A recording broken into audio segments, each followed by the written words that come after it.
শিক্ষিত বেকার মোহাম্মদ হাবিবুল্লাহ মণ্ডল। ডিগ্রি পকেটে নিয়ে ঘুরে ঘুরেও কেবল অপমান ও লাঞ্ছনাই যখন চোটে ললাটে, এরই নাম শিক্ষিত বেকার। আমার প্রতিভা, আমার জ্ঞান, আমার বাচনভঙ্গি সবই যখন ব্যঙ্গে পরিণত হয় কেবল চাকরি না পাওয়ার কারণে, এরই নাম শিক্ষিত বেকার।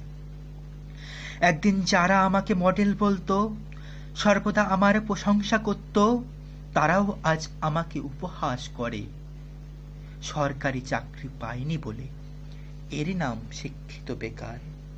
কলেজের যে স্যার আমাকে টিভির পর্দায় দেখতে চেয়েছিলেন, তিনিও আজ আমাকে অ্যাভয়েড করেন চেষ্টা করেও সফলতা আসেনি বলে, এরই নাম শিক্ষিত বেকার। জন্মদাতা বাবা মায়ের কাছেও আমি ক্ষিণ্ণ, কত কথাই না শুনতে হয় নীরবে। ওদের সম্পদ ও টাকা ধ্বংস করেও একটা চাকরি জোটেনি বলে, এরই নাম শিক্ষিত বেকার। প্রেমিকাকে প্রেমপত্র দিতে গিয়েও অপমানিত হতে হয় বারংবার, শুনতে হয় অহংকারী কণ্ঠস্বর আমার পকেট ফাঁকা বলে, এরই নাম শিক্ষিত বেকার। লজ্জা ও অপমানের হাত থেকে নিষ্কৃতি পেতে বাড়ি থেকে অন্য কোথাও গিয়ে টিউশন পড়ানোর চেষ্টা করি, সেখানেও অপমান। আমি যে বেকার, আমি টিউশন পাবো কেন?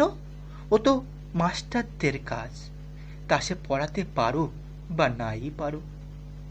ওরা যে সরকারি চাকরিজীবী, আমার প্রতিভার কোনো দাম নেই সরকারি চাকরি পাইনি বলে, এরই নাম শিক্ষিত বেকার। অবশেষে নিরুপায় হয়ে মাঠে যাই কাজ করতে অন্য গ্রামে, সেখানেও সমস্যার শেষ নেই।